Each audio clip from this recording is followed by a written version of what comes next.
Alors Gab, c'est un réseau social qui a été créé aux États-Unis à l'été 2016 par un dénommé Andrew Torba, qui est une personnalité assez sulfureuse et qui provient elle-même de la Silicon Valley. Il a d'ailleurs été viré de la Silicon Valley pour harcèlement dans la boîte dans laquelle il bossait.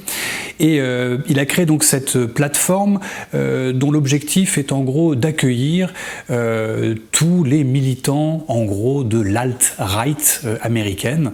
L'alt-right américaine qui est une sorte de nébuleuse qui recouvre l'extrême droite américaine, les racistes, les antisémites, les conspirationnistes, les homophobes, enfin bref, toute une population peu recommandable. Gab est une plateforme qui ressemble pas mal à Twitter. C'est des séries de petits messages d'environ quelques centaines de caractères, comme pour Twitter.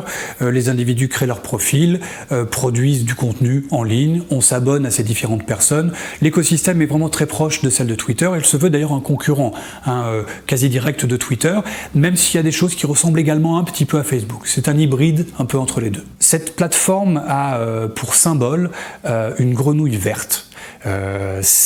Une grenouille verte qui elle-même est un clin d'œil évident à ce qu'on appelle un mème sur Internet, ou en tout cas une imagerie symbolique présente en ligne, qu'on appelle Pepe the Frog. C'est quelque chose d'assez confidentiel encore. On compte entre 200 et 300 000 utilisateurs aujourd'hui, ce qui sur l'échelle des grosses plateformes sociales, mais c'est pas grand-chose. Par contre, évidemment, c'est plutôt la qualité des gens qui sont dessus qui en fait toute la spécificité. On trouve sur Gab les comptes qu'on peut trouver sur d'autres plateformes sociales d'individus du type Alex Jones ou des gens de la mouvance d'extrême droite comme Cernovich et d'autres individus qui sont des meneurs, ou Spencer qui est également une tête de pont de l'alt-right américaine. On ne trouve pas encore de médias institutionnels du type Fox News. En revanche, toutes les informations qu'on voit défiler dans cette complosphère américaine sont reliées dans Gab. C'est-à-dire qu'en fait, on voit des articles de Breitbart, des articles de Prison Planet et autres sont quasi systématiquement relayés sur cette plateforme. Alors il faut voir que l'Altech, en gros, l'idée c'est de créer une sorte d'internet alternatif ou des plateformes alternatives à celles qui existent déjà. Et il y a déjà des éléments qui sont déjà en place dans cette Altech. On a par exemple l'équivalent alternatif de YouTube qui s'appelle PewTube. On a l'équivalent de cette plateforme célèbre sur Internet qui s'appelle Reddit, qui s'appelle Vote. On a également des plateformes équivalentes de crowdfunding comme Kickstarter, qui permet de lever des fonds. Et on a un service qui s'appelle WeSearcher, qui est utilisé extensivement par l'extrême droite américaine pour financer les procès de ceux qui sont devant la justice. Et puis on a également, je ne sais pas, comme pour Wikipédia, on a Metapedia, qui est également, encore une fois, le Wikipédia un peu d'extrême droite. Et puis, de façon assez inattendue, on a même des équivalents un peu mythiques pour que les gens d'extrême droite ou les gens de la complosphère s'accouplent entre eux, qui s'appelle wasp.love.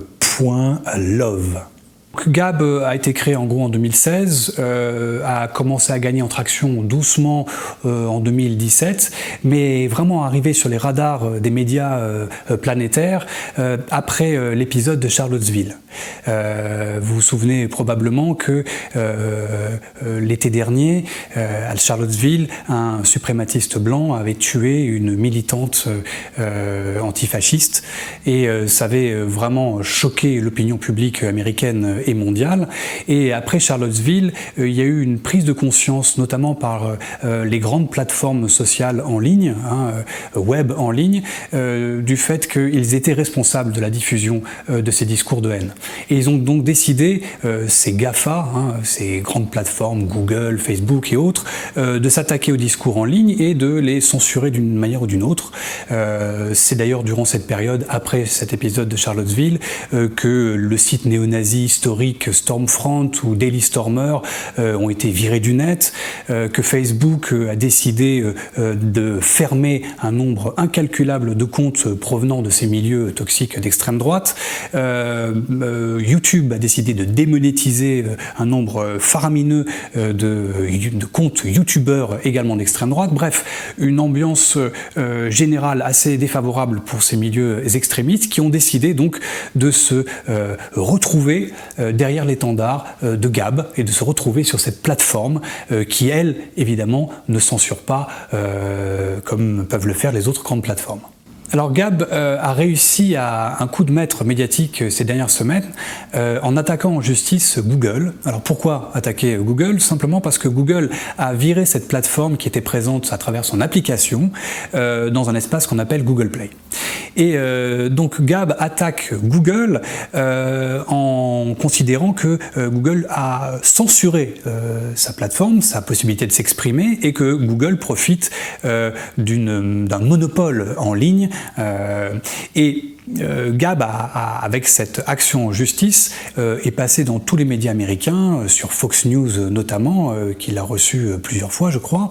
Et Gab, maintenant, est en train de devenir une sorte d'étendard pour toute l'extrême droite américaine qui revendique la liberté d'expression pour eux-mêmes.